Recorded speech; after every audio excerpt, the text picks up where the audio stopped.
పెన్షన్ను ఇస్తామన్న హామీని సీఎం రేవంత్ రెడ్డి వెంటనే నెరవేర్చాలని వికలాంగుల హక్కుల పోరాట సమితి జాతీయ అధ్యక్షురాలు సూర్యవంశీ సుజాత డిమాండ్ చేశారు. దివ్యాంగుల సమస్యల సాధనకు గాను జిల్లా కలెక్టర్ కార్యాలయం ఎదుట ధర్నా నిర్వహించారు. ప్రభుత్వ విధానాలకు వ్యతిరేకంగా పెద్ద ఎత్తున నిరసిస్తూ నినాదాలు చేశారు. తమకు ఎన్నికల సమయంలో ఇచ్చిన హామీలను వెంటనే అమలు చేయాలని, దీర్ఘకాలిక సమస్యలను సత్వరమే పరిష్కరించాలని నేతలు డిమాండ్ చేశారు. ధర్నాలో ఎంఆర్పీఎస్ జిల్లా అధ్యక్షుడు ఆర్ఎల్లి మల్లేష్, విహెచ్పి అధ్యక్ష ప్రధాన కార్యదర్శులు ప్రేమరాజ్, తుమ్మలరాజు తదితరులు పాల్గొన్నారు.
ఈరోజు తెలంగాణ ప్రభుత్వం ఇచ్చిన హామీ నిలబెట్టుకోకపోవడంతోనే ఈ రోజుకి 7 రోజులైనాయి.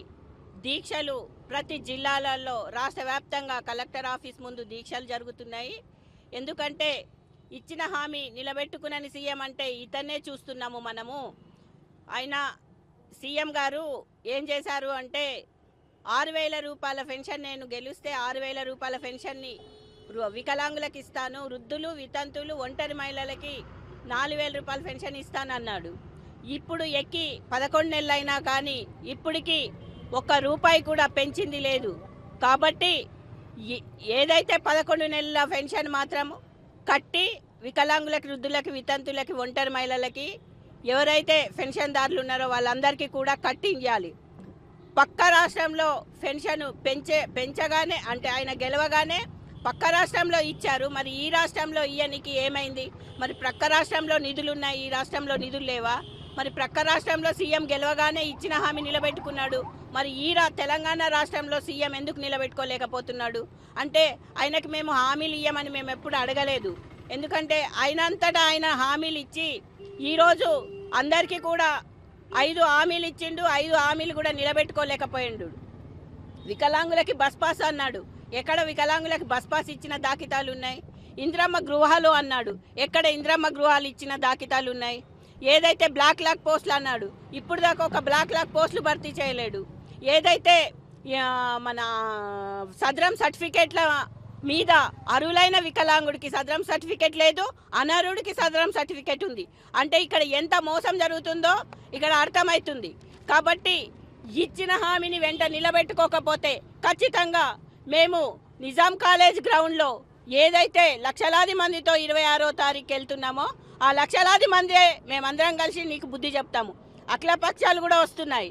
మెడలు వంచి ఖచ్చితంగా సీఎం గారు మేము చెప్తున్నాము, మెడలు వంచి మా పెన్షన్ మేము ఎట్లా తీసుకోవాలనో, మాకు ఇచ్చిన హామీలు ఏవైతే నిలబెట్టుకోలేవో ఖచ్చితంగా నిలబెట్టేటట్టు మేము చేస్తాము. ఖచ్చితంగా నువ్వు త్వరలో మేమెట్లా మమ్మల్ని ఎట్లా రోడ్డు మీదకి ఇడిచి ధర్నాలు చేయమంటున్నావో, లాస్ట్కి నువ్వు గద్దె దిగిన తర్వాత కూడా నువ్వు మళ్ళీ రోడ్డు మీదకి వచ్చి ఇవే ధర్నాలు చేసుకుంటూనే వస్తావు.